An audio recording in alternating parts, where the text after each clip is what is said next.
Hey fam, I just wanted to record another quick video about these Djinn. I'm probably going to focus on this for a little bit since time seems to be coming short. I don't know what's going on, in the spiritual world. But it seems like time's running out or something. They're getting desperate and anxious. Because maybe they realize something's going on. Their level of control is starting to fade. Anyway, so, I usually when I meditate, I'm just going to be honest here, when I meditate, I like to have some type of something in my system. The reason for this is because when I first started meditating, I was under attack. And not really under attack yet, but I was, regularly smoking marijuana. And that's how I actually kind of broke through. At least I felt that way. Broke through the barrier of whatever it was that was holding my soul back, or, me being able to connect. I used marijuana. And I was able to break through several barriers and then experience many different things. And I realized that it was quite a interesting experience, because I was able to, the more I let go, the more I experienced mentally and physically. And there were things that I used to help me let go. Some people use DMT, LSD. My drugs of choice was marijuana and alcohol. And with those two things, and I could drink a bottle a night, easy, and still function no problem, And, I was honestly really enjoying the experience. I was not as healthy as I probably could have been, I will admit. But the vibration might have been, or my meditation might have been slowed down a little bit because of it, or because of that specifically, I was allowing these Djinn and their family and their children, and that some people call these negative entities, grays, and their technology, reptilians, etc., parasitic entities. They got a whole smorgasbord of it. It's possible that because of my lack of knowledge and understanding, and because I just dove in deep, that I just basically opened myself up to become like a portal. And I'm still dealing with that, because they went to the next step, where they injected me with nanotechnology, and I'm sure some type of chips, and now, and definitely a parasitic entity. So they went full board, and turned me into one of their energy popsicles, and destroyed my life in every possible way. And they do this because it's a very coordinated attack. They'll make you go crazy for a little bit, discredit you. I've been in a mental hospital because they kept messing with my heart rhythms, my heartbeat. They made me go schizophrenic. I actually was picking up weed one day, and I saw a military vehicle. I was picking up weed from this white guy who was my barber, a new guy, and we just happened to get into a conversation. And that's how it kind of works out. They all communicate, so you kind of get into a conversation about a theme that they already know, and because they're under mind control, they've already started pushing you towards that direction. And so I was looking for weed, and I couldn't find any, but for some reason, this hairdresser could get some. Anyway, so contacted him one day, and he was like, yeah, I got it. And I went to go pick it up, and I saw a big military Humvee turn its lights off, this is when I was just starting to notice that there were some major things going wrong, and I had actually stopped going to martial arts because one of my martial arts teacher was either Djinn, a controller, or one of their children. And they were regularly stealing from me. I have a couple of videos that talk about that. But they were regularly stealing anything that I come up with. I mean, mentally, they would steal it. And especially my soul energy right after practice, I would experience a great pull of energy being sucked out of my body. And not only that, fear-based mind control and other things. Anyway, so I had, and this has happened before, by the way. It happened before. I said, hey, I'm done. I told them, these Djinn, that I'm done with being in the program, and they got very upset and decided to maybe off me. And that's one of my first experiences in a mental hospital, because they made me go crazy. So I got this weed from the dealer, and I ingested it, and I noticed that there was something a little strange about it. It was a bit stronger than I was used to, but the weird part was that I'd been smoking every day for about 2 years or a year and a half, something like that, regularly. So this weed, it made me have kind of like a panic attack, and I've had, sativas, etc., like that. So it kind of started, like, I kind of felt my heart racing a little bit too much, like very strongly. And I realized that, something might be a little wrong. And I actually got the message, you might not want to smoke it.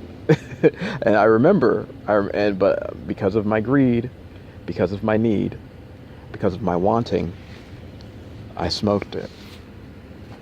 And the first day, I guess it took some time to kick in with the nanotechnology or whatever it is that they sprayed on the weed.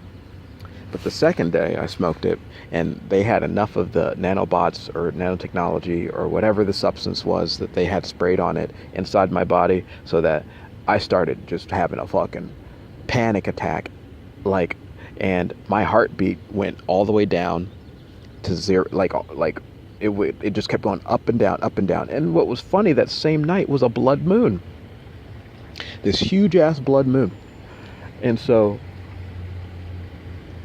I get to the hospital, and my ex drives me, and by the way, at this point in time, I still didn't completely realize that she was in the whole thing.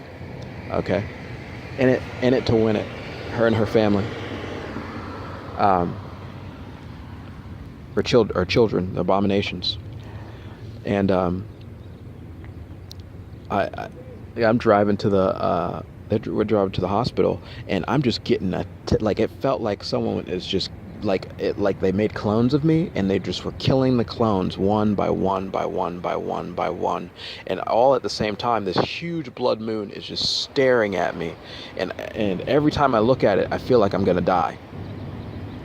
And this goes on for a good almost hour or so of just mental and physical. So I understand how they make people go crazy. That's what I'm trying to say. Some interference.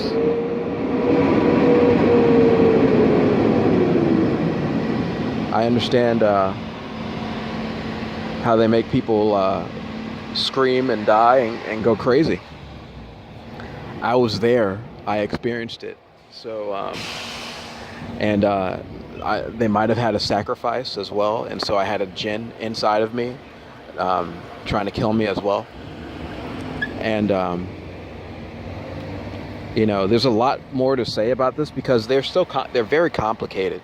It's like literally dealing with a colony of ants that all got different perspectives on something, and they all are like, they're one massive organism, and each person has a different role. So it's not like you're dealing with one particular person. You're dealing with a whole, like, super organism.